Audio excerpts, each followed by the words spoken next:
There are games you grow up playing and games you grow up hearing about. Mortal Kombat was never just a game in my house.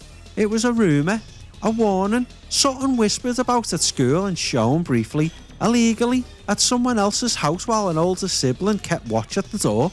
Because Mortal Kombat wasn't supposed to be for me. I was 4, maybe 5, still firmly in Street Fighter 2 territory, bright colours, big characters, moves that felt like magic but never crossed the line. Mortal Kombat crossed the line immediately. Blood, screams, people being set on fire, electrocuted and torn apart. And in the centre of all of it, Goro. 4 arms, boss character, unbeatable. On the Super Nintendo, Goro was a mythology. You didn't play as him, you survived him, barely. And then one day, at my brother's friend's house, I saw something that permanently rewired my brain. Goro was selectable. On the PlayStation, I didn't understand how. I didn't question it. I just knew whatever this was, I needed it. That moment, that exact moment is the reason I wanted a PlayStation in the first place. Not graphics, not 3D worlds, not CD audio, power. The idea that something forbidden, impossible, untouchable was suddenly mine. Fast forward a few years. My mum, a single parent, 2 kids, money tight in ways I didn't understand yet, somehow pulled off a catalogue PlayStation, one of those deals you pay off forever. Crash Bandicoot, Tekken, Tomb Raider, Soul Blade and Power Soccer. Those 5 games had to last. So when my 7th birthday rolled around, I didn't ask for much. Crash Bandicoot 2, Resident Evil 2 and Mortal Kombat Trilogy. Because this wasn't just another game, this was the myth. The entire roster, every ninja, every boss, every rumour made real. This was Mortal Kombat with no limits. And the truth, the moment I finally played as Goro, he was disappointing, stiff, slow and awkward. I struggled to win with him. And that might be the most honest thing I can say about Mortal Kombat Trilogy, because this episode isn't about mastery. It's about the gap between what a game promised and what it meant.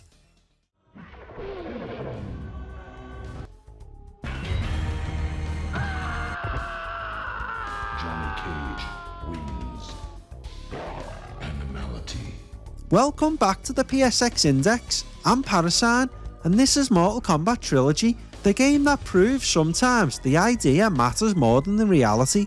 Looking back now, I probably shouldn't have been anywhere near Mortal Kombat, but that was kinda the appeal. I had a brother 6 years older than me, which meant violence arrived early and without context. Horror films weren't something you worked up to, they were just there. Friday the 13th highlights, Nightmare on Elm Street deaths, the best bits replayed like party tricks, and Mortal Kombat fit right into that world. Not as something disturbing, but as something exciting. The violence wasn't scary in a real way.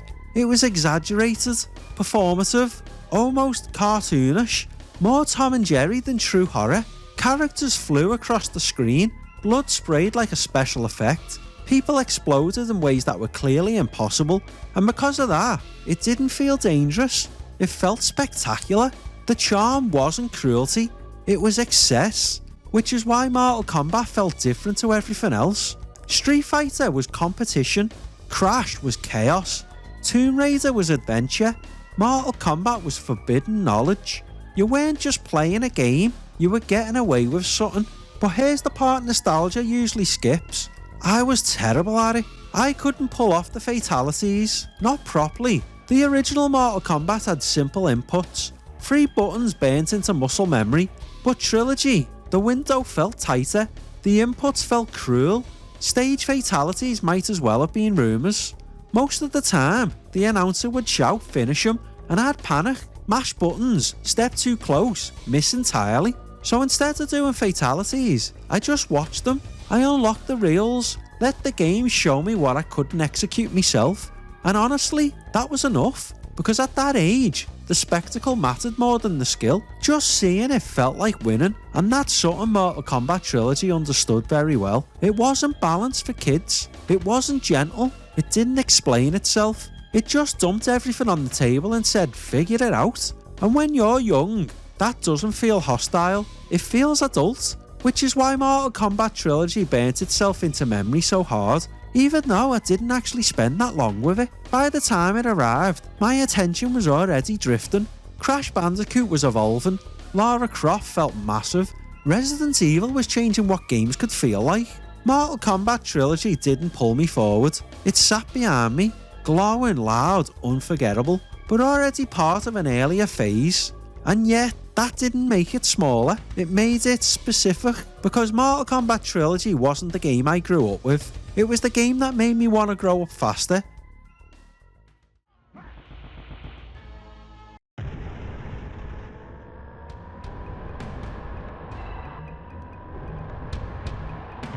Mortal Kombat Trilogy is not a subtle game. It doesn't ease you in, it doesn't curate an experience, it doesn't care if you're ready, it just opens the door, dumps the entire Mortal Kombat history on the screen and says, pick one.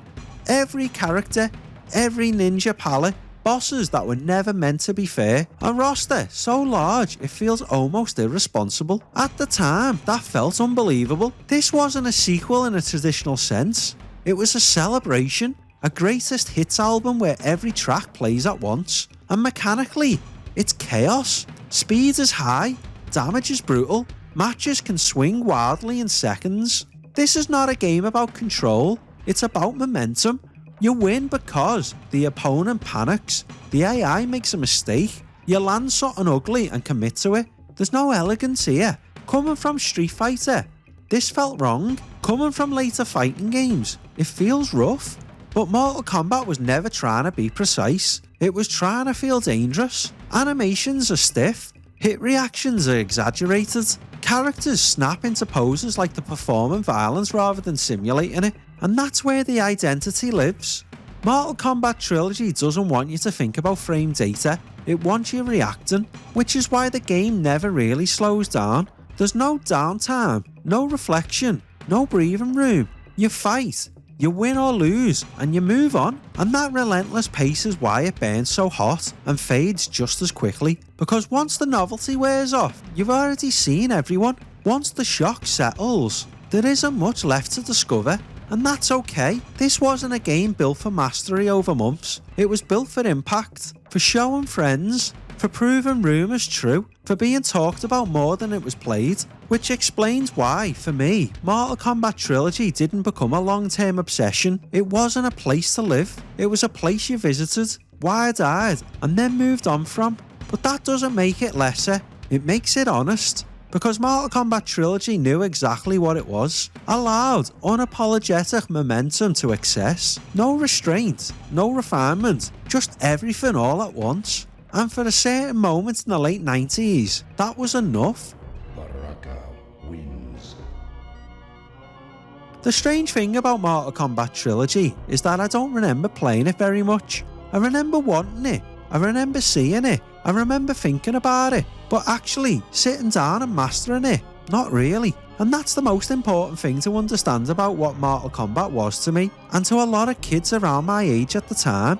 It wasn't a forever game, it wasn't a comfort game, it wasn't something you slowly chipped away at. It was a moment, a shock to the system. Mortal Kombat Trilogy didn't live in my PlayStation for months the way Crash or Tomb Raider did. It didn't pull me back night after night the way Resident Evil would. It didn't evolve alongside me. It arrived, detonated, and moved on. And that's not a criticism, that's the design working exactly as intended. Because Mortal Kombat Trilogy's real power was never longevity, it was permission. Permission to see something you weren't meant to see, permission to play as characters who were never supposed to be playable, permission to cross a line, even if only briefly. That's why Goro mattered, even if he played badly. That's why the roster mattered, even if I barely touched half of it. And that's why the fatalities mattered, even when I couldn't pull them off myself. The fantasy landed long before the mechanics did. And once the fantasy was fulfilled, the spell broke. By the late 90s, games were changing fast. Crash was learning how to be confident in 3D, Lara Croft was becoming iconic, survival horror was rewriting the rules entirely. Compared to that, Mortal Kombat Trilogy already felt like it belonged to an earlier generation. Even while sitting on a PlayStation disc, it was rooted in the arcade era, rooted in spectacle, rooted in shock. and while that never stopped it from being memorable, it did stop it from growing with me. But here's the thing, I don't regret that, because Mortal Kombat Trilogy doesn't need to justify itself through replay value or mechanical depth. It justified itself the moment it made a 4 to 5 year old believe something impossible had become real. The moment a myth stepped off the screen at someone else's house and into my own. That's why it still matters. Not as a masterpiece, not as a perfectly aged classic, but as a cultural lightning strike. A game that didn't ask to be understood, only witnessed. And sometimes that's enough. I remember in Woolworths looking at the back of the CD case and seeing the entire roster and just wishing, just hoping, one day, maybe my birthday, maybe Christmas, I will get to try these out.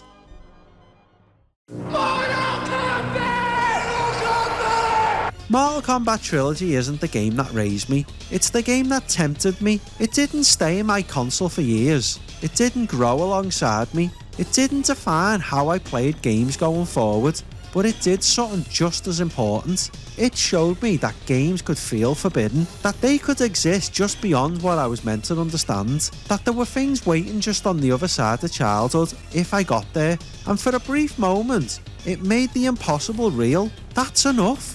Index entry 35 complete. That brings us to 35 games down in the PSX index, 1,243 to go. This has been Parasine. Next time on the PSX index, we take a very different turn. Episode 18 covers index entries 36 to 39, the Disney Bundle, Part 1, 1996 to 1998, Mickey, Hercules and Bugs, bright colours and friendly chaos. A reminder that the PlayStation 1 wasn't just built on violence and edge, it was built for everyone.